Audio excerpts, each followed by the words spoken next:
Is it my computer or is there a lot of static?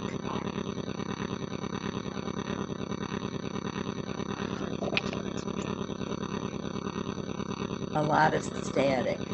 A lot of static.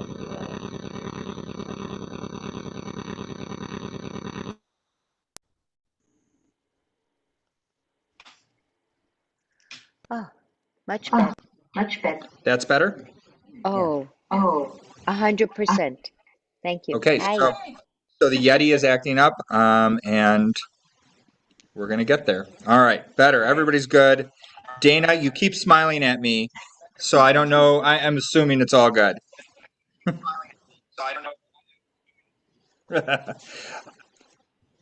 Great. Okay, so wait another minute or two, and then we'll get started. The documentary itself is about 25 minutes. So right before we start that, I'll just read a brief introduction to what the documentary is about, who made it, and then we'll watch that.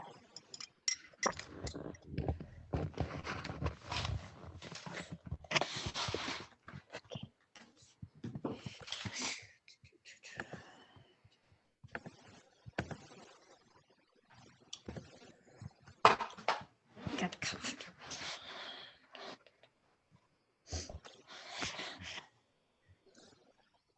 Jill is going to entertain by juggling for the next moment, and I'd As we wait. say if you want to get started, and Okay. then that way at least Okay. we're not penalizing our folks who showed up on time. Okay, so can everyone hear me? We're good? Okay. So the documentary is 40 Days of Teshuvah. This is a documentary I watched last summer. It was made in 2020 in response to the murder of George Floyd, all the protests, and it's a Jewish group that made the documentary about this person who, well, you'll see, he kind of did a 40 days of protest in New York. So I'll just read a quick, just so people kind of have a background about the documentary. So the film was produced by a group called the Inside Out Action Project, which is dedicated to integrating Jewish spiritual technologies and work in the work of social change. So in 2019, Inside Out Wisdom Action, they run leadership cohorts, facilitate trainings, and provide curriculum that draw on Musar and Hasidic wisdom to make social justice work more holistic and bring in Jewish spiritual practices. So they say this documentary shows one integration of what that can look like. They also have a disclaimer that says the film presents ideas about the impact of racism on people who have been socialized as white, theological ideas about suffering, and includes images of protest signs with various slogans, including defund the police. This film is not assuming that its viewers automatically adopt ideas or slogans of film or even agree with everything they see or hear. Rather, the goal of the film is to invite new thinking and discussion about these ideas and approaches to integrating Jewish spirituality into the work of social justice and racial justice. So that's a brief background on it. We'll get started.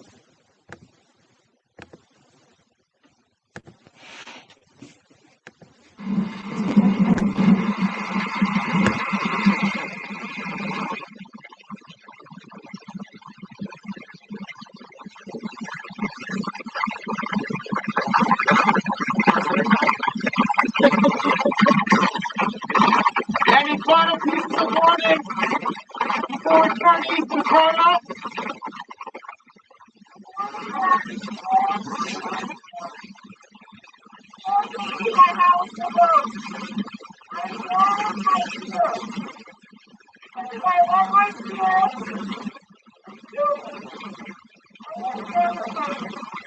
I want to take all double warning.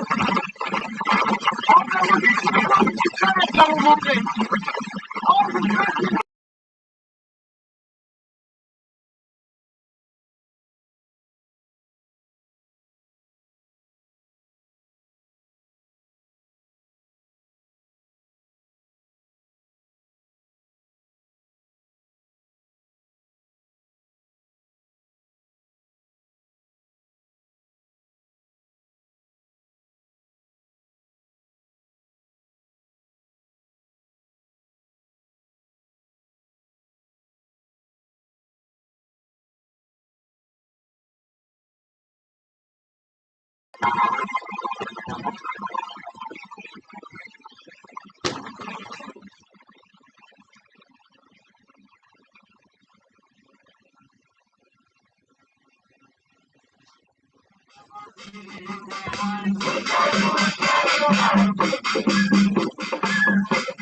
My name Yehuda means praise Hashem, give thanks to the Most High. I'm a community organizer with Jews for Racial and Economic Justice, where we work alongside other grassroots organizations to fight for New York, where we all have the resources and the ability to thrive in this city. I work and staff the campaign that's reducing the size, scope, and power of the NYPD to bring that back into balance with the other social services that actually ensure public safety for all of us.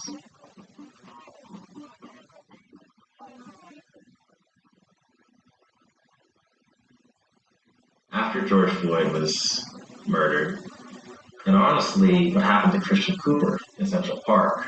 There was an African American man crying in Central Park. He was recording me, threatening myself and my dog. I'm being threatened by a man in the Bramble. Please send the cops immediately. That's actually what broke me open. After all these decades of organizing, and protesting, and policy, and lobbying, we still not more valued than a dog? How much progress can we even claim? I carved out time to study with my Abba and Ima.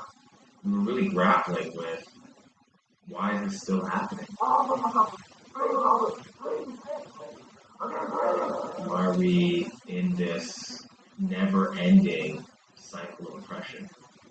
And what, on a spiritual level, are we called to do? To wake up not just our communities, but to also wake up Hashem.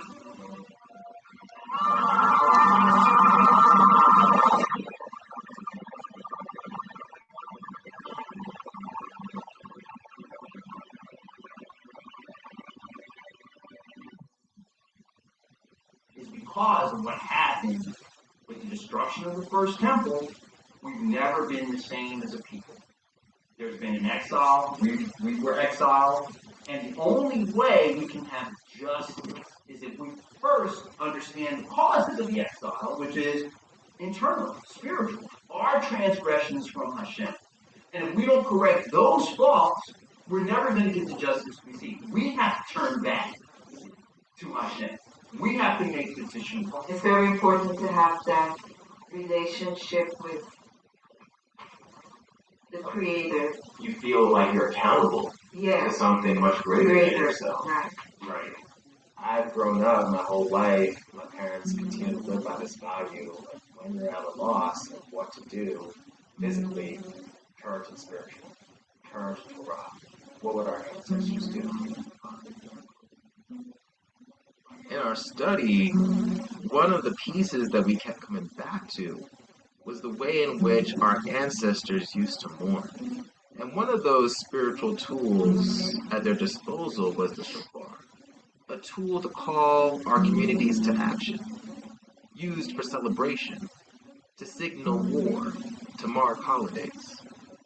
It was used so often that the prophet Yirmiyahu, on the cusp of the destruction of the first temple, before going into exile, warned our ancestors that one of the things we'd hear no more is the sound of the shofar. To not hear it on a regular basis is to be in disconnection from the heavens and Hashem.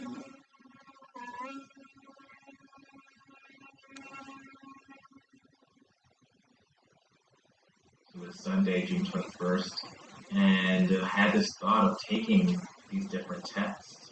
What would it look like to do a daily action?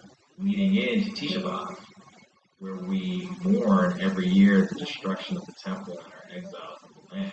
It then dawned on me, I said, oh, whoa, how many days is this? I just quickly counted, and I was like, it's 40 days. That's a spiritual, significant number. 40 days was Moshe on Mount Sinai. 40 days were the spies in the land of Israel. 40, and I'm called to do this for 40 days and to invite others in the community to join me. And it started with just 5 of us.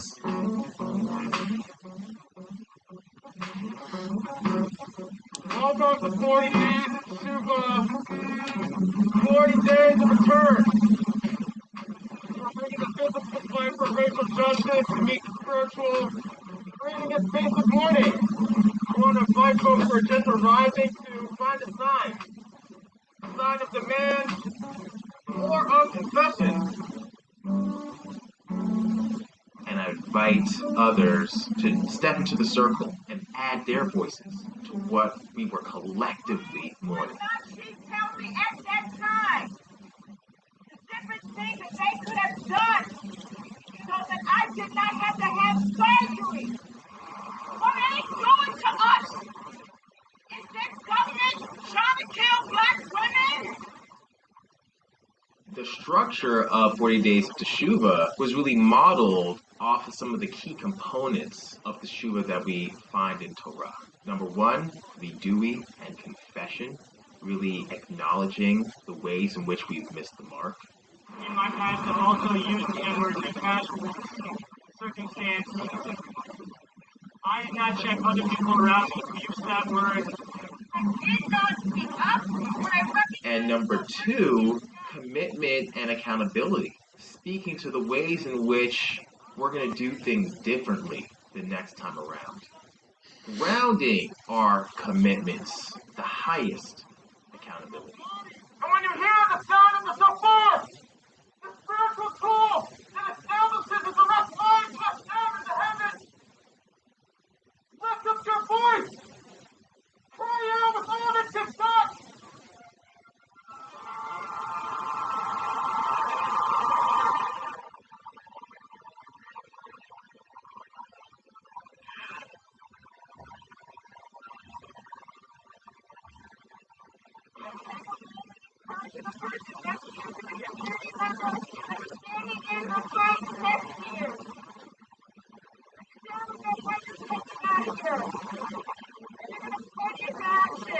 we'd invite folks to share the changes that they're committing to make in their lives.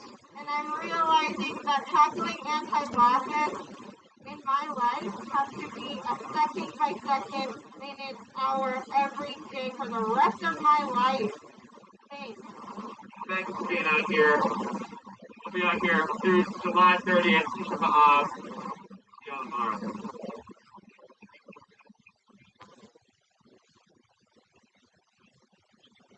I haven't, as a black man, been allowed to be in my body and feel the rage and the grief.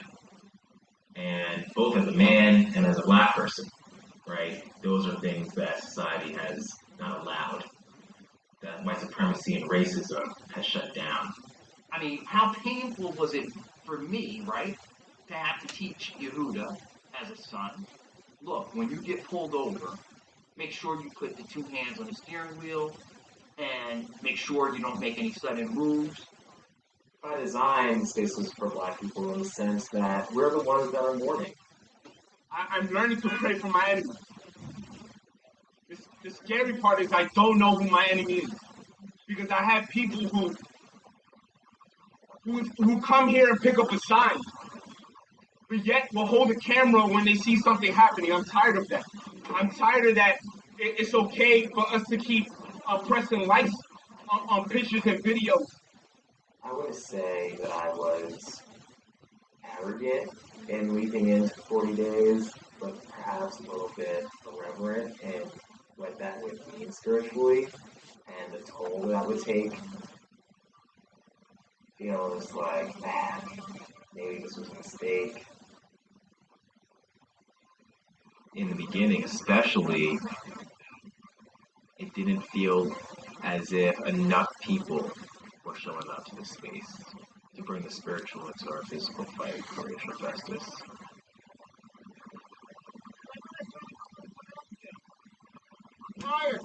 What kept me going throughout the 40 days was my own personal, private spiritual practice. I continue to go even on those hard days because I've learned the power of ritual every day, day in and day out.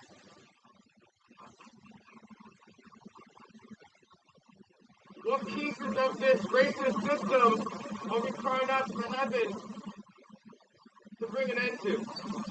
I don't know what anyone here believes in, but that we're defending the kids. You know, preach, find higher power. Find higher power. I would love to sit down and ask you, what's your name? Hi, David. My name is Nick. Getting my exercise. No unity with the peaceful protesters. Why can't everybody fight? Are you being peaceful? Are you being peaceful?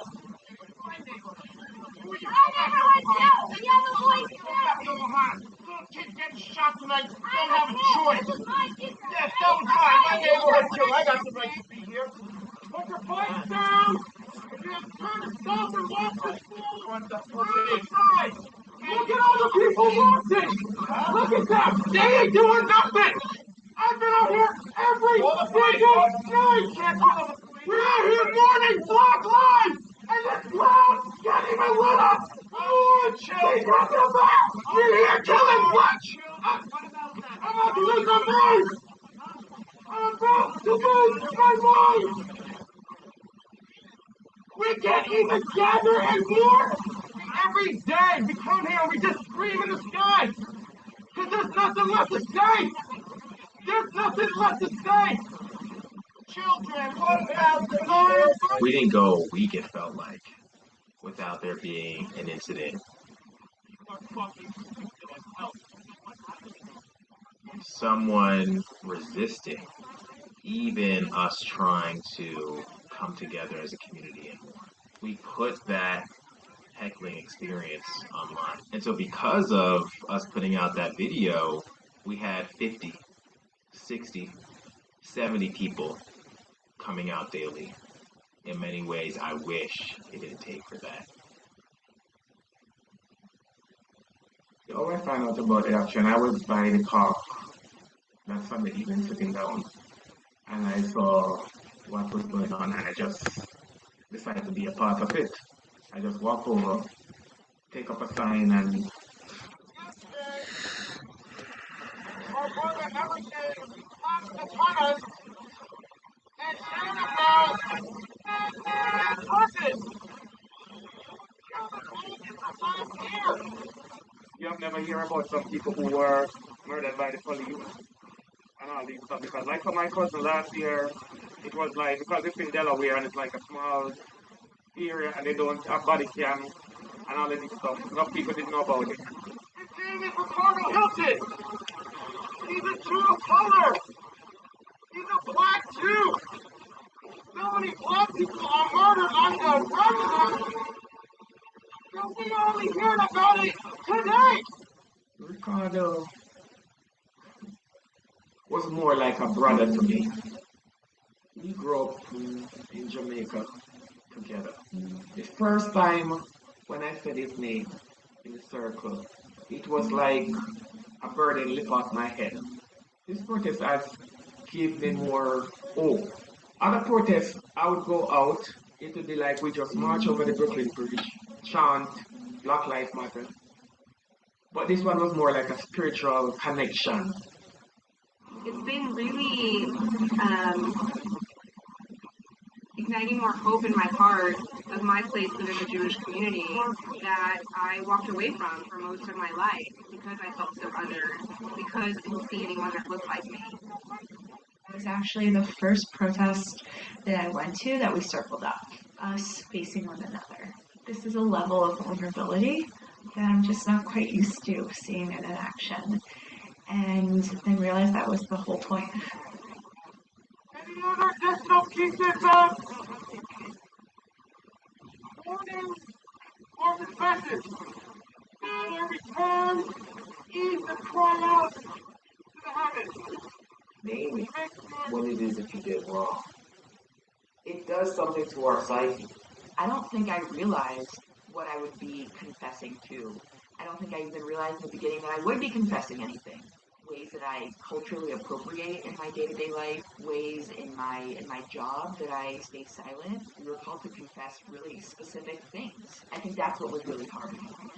As an event producer in the city, there were many times in which I invited a black or indigenous person of color to present their work as an artist.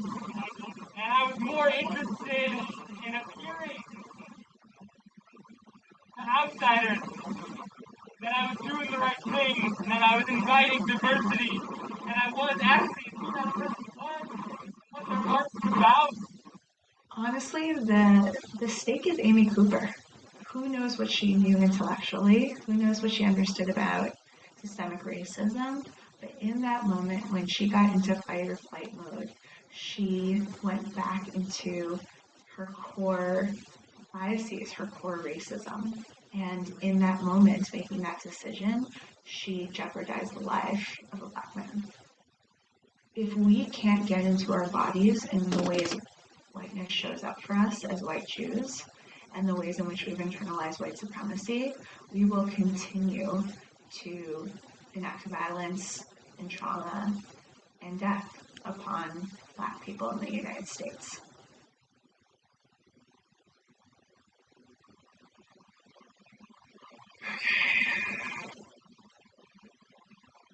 Never thought we'd make it to this moment.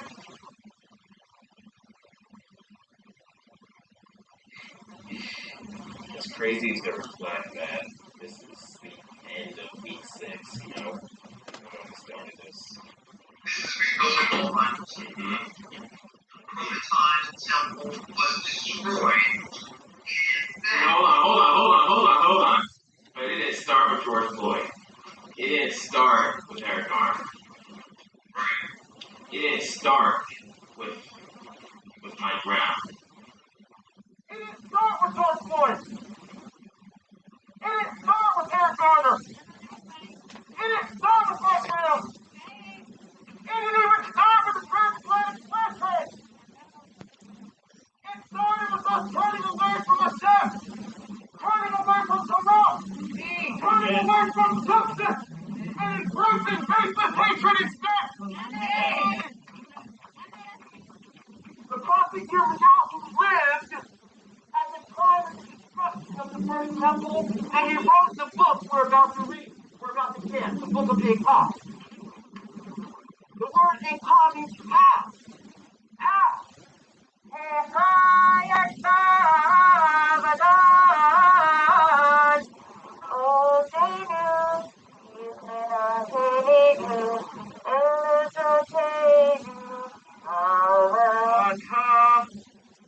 Adonai, Le'olam Teshev, Hisachah.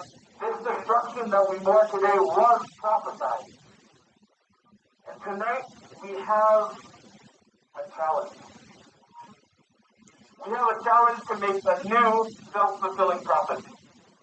In our hearts, and in our family's hearts, to make a society that prophesizes that when a young black man walks by you, that he deserves trust, that he deserves the benefit of the doubt, and that he deserves forgiveness when you make a mistake. Ricardo Henry Hilton. Maylene Extravaganza. This Tisha B'Av service was different, and I think it left some people confused because it explicitly links Tisha B'Av with the destruction of black and brown people. Tony McKay. David McCarthy. George Floyd.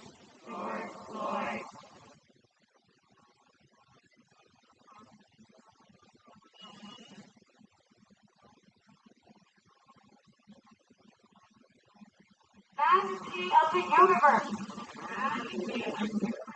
who has consecrated us with your commandments,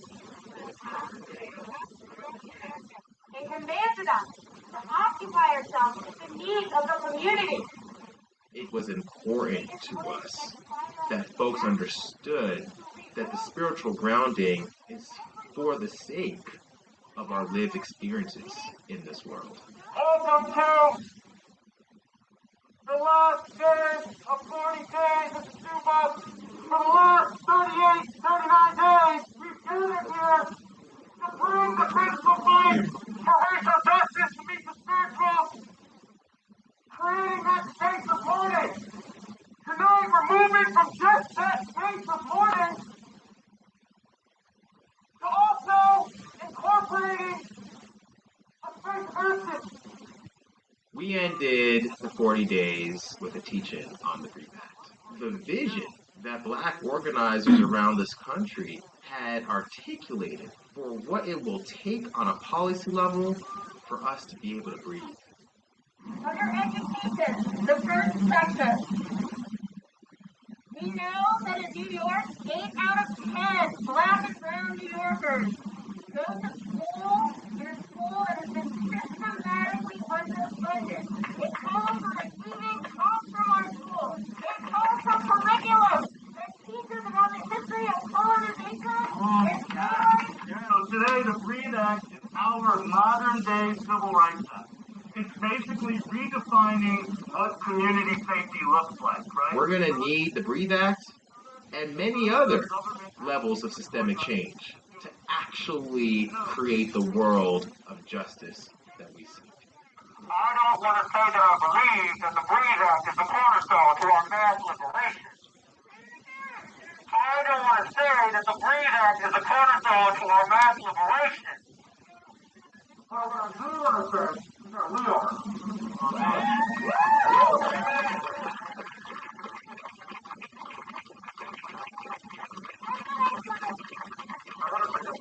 As we near the end of this fast, mourning, destruction of black communities and black lives, you're going to lift up our voices and cry out to the heavens for one last time.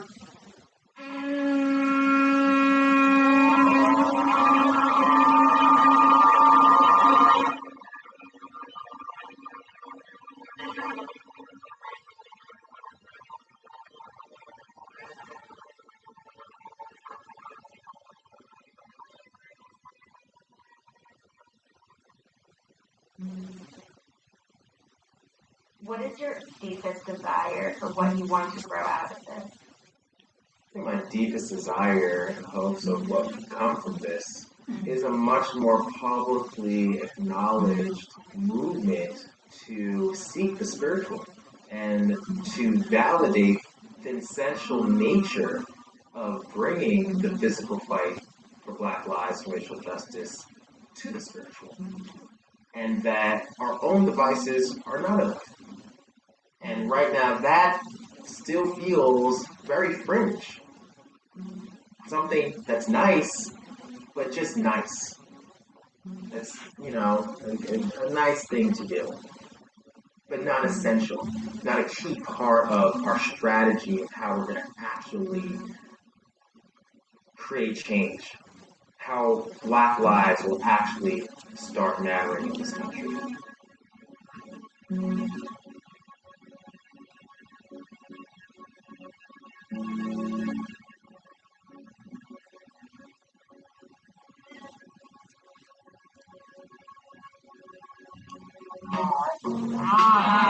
I believe. I believe that we will win. I believe that we will win.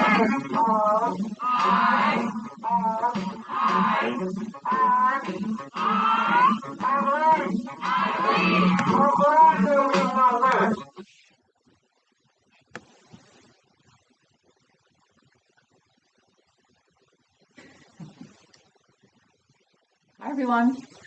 Can you hear? Okay, so I have a couple questions that they provided. Does anyone want to give just their initial thoughts on what you thought about the documentary? If not, then I can kind of ask some of the prompt questions and we can go through some of those.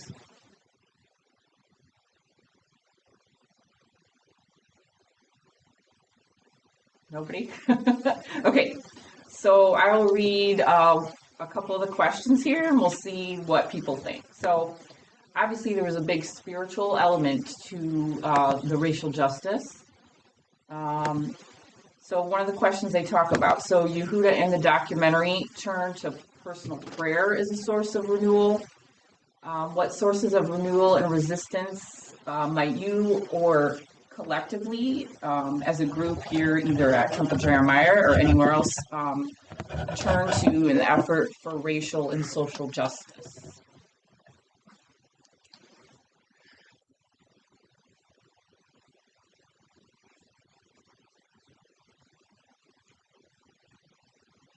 I'll turn it back to you, Jill. Okay. What would be your response to that then? Okay, so I think my response, I liked the prayer aspect. That's not something I tend to do a lot of, but I can see, especially in the film, how that gave a lot of power to Yehuda. So even just reading passages from Torah that are inspirational, I think could be helpful. That's kind of my thoughts on it. Anyone else? Dana, I don't know if did you hear the question? I saw you just joined or came back. Okay. Yes, I was joining to engage in the conversation, not that particular question. Okay. All right. So, maybe that's something we think about. I can go on to some of the other questions. If anyone, of course, has any just ideas about the documentary, feel free to do the raise hand thing. One of the things I thought in the film, of course, when the heckler came by, that guy on the bike that was, instigating. So they were talking, another question is, when the heckler circles the group taunting, how did people feel watching that? How did you also feel when Yehuda responded with that he was really angry? I know that stuck out for me when I first watched the documentary, that, he started screaming and yelling and feeling like, we can't even be in a space here to protest peacefully without someone, not letting that happen. So anyone have any thoughts on that, how that made them feel when you saw that part?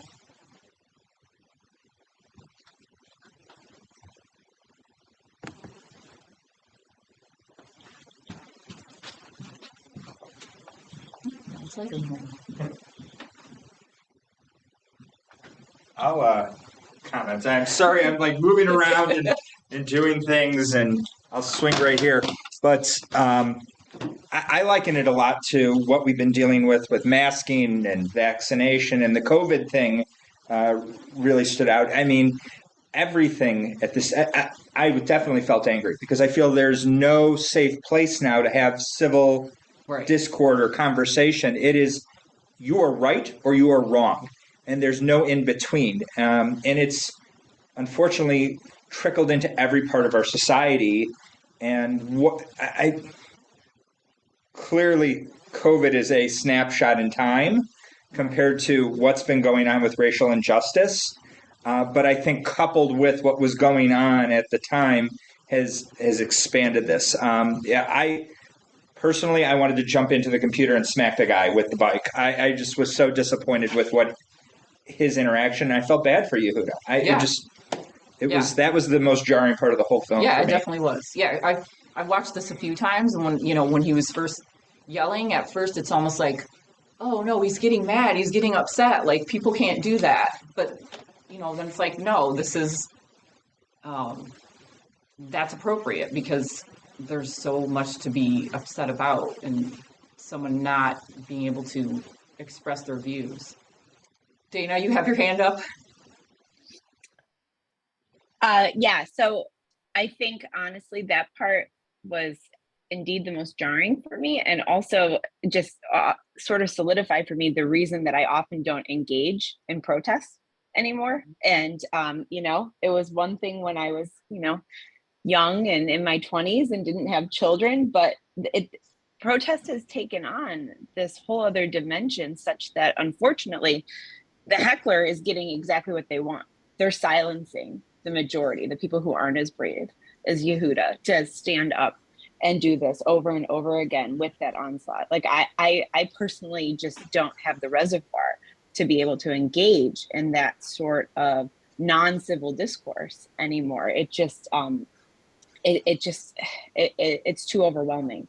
And unfortunately, that's the result. That's what the hecklers want, right? It's you're right, you're wrong. And this is the way in which you're going to engage. And so then now we're not going to talk at all anymore. And so there is no place to come to have any sort of inquiry, questions. Where can we find middle ground? Where can we meet? Where can we have consensus on our values and moving forward? We can't do that anymore. Yeah, and I know he said they encountered that. I think he said almost every day they were out there. So, but the fact that they kept going, and he did for 40 days, that was definitely a lot. Another thing they kind of talked about is the idea of the Teshuvah itself and people talking about their sins and things like that. So I know a couple people in the video. I think that one that stood out to me was when that person said they had invited, people of color or indigenous people to something he was putting on, just to kind of have that performative act of, oh, if someone sees I have someone of color here, then that means I'm not racist. I'm doing the thing I'm supposed to. So I thought that was pretty brave of that person to be saying that out loud. I know there's a few other people that had talked about some of their things. So what did anyone think about any of that when people were kind of confessing their sins in terms of racial justice?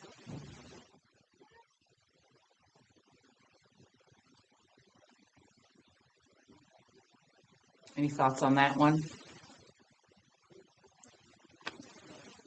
I thought it was pretty brave of people to do that out in the middle of New York City, yelling that out for everyone to hear. It's pretty impactful. You think about what we do as a congregation when it comes to the opportunities for Teshuvah and during the High Holy Day experience, leading up to it, whether it be start of Elul or during Slichot, or even that period of time when we're in the days of awe, everything is silent and really self-guided, and I think the most outward expression of us doing that is either in worship when we're all kind of Right, giving right. ourselves the due, and even during the act of, I can't even think right now, but when we go and we're washing away our sins in water, I mean, those are the most outward reflections that Temple Jeremiah participates in. I can't think of in my 9 years of anybody standing up and saying, I did X. Yeah. And there's some congregations right now not dealing with racial injustice, but more of stuff of a sexual nature, and they're finding opportunities for folks to reflect back on that and seek forgiveness. It's interesting to see how our Jewish community is participating. Mm-hmm. Yeah. Yeah, I thought that was definitely impactful part of the documentary. I mean, I thought the documentary was very well done. And, it packed a lot into like 25 minutes. So I think it was very well done. I know there's some parts in it, just like I had said at the beginning, that, people might find controversial, but I think the point to take away from it, whatever you're believing on some of those aspects of policy change, but just, the bigger point of the documentary of trying to bring that spiritual into the social justice work for Jewish communities. So, yeah, I thought it was very well done. Anybody have any other comments on the documentary? What you thought of it? Positives, negatives, anything that stood out? I'll say this: I believe Yehuda and his father have been part of another documentary that we've shared, and I look at Shelley's box or Jones' box in particular because I think you participated in one of our chat and choose where he's been in the documentary. I have to look back now that I saw him, and I kept on reflecting. He looked so familiar, but they've been part of a series talking about Jewish minorities. Okay. So I will do my best to look in my office and see as a follow-up. Yeah. Well, if not, anything else? Parting words? Jill, I just want to say thank you for bringing it to this space. I don't know that I ever would have crossed paths with that documentary had you not watched it and brought it to us. So thank you. It's given me a lot to think about. Yeah. I don't even know how I found it. That was like last summer, but yeah, I think it was very good. So thanks everyone for participating. Hope it was insightful. And kind of going in the same thing, if anyone is interested more in especially the anti-racism programming, the social justice, we have, you can sign up for the social justice email newsletter, advocacy alerts with Nancy Eisenberg sends those out. And then on April 24th, we have a program in person and online coming up. About reparations, and the mayor of Evanston, I believe, Daniel Biss, he will be participating in that. So I think that will be really, really interesting. I'm really looking forward to that. So that kind of can piggyback on this, a lot of this part of our anti-racism programming. Thank you for bringing this forward. I liked it very much. Unfortunately, I couldn't get on at the beginning, but it was very informative. Looking forward to the April program. Good. Thank you. You're welcome. All right. Well, everyone have a wonderful, wonderful day, and we will see you hopefully next week for Purim. Be well, everyone. Thank you. Bye. Thank you.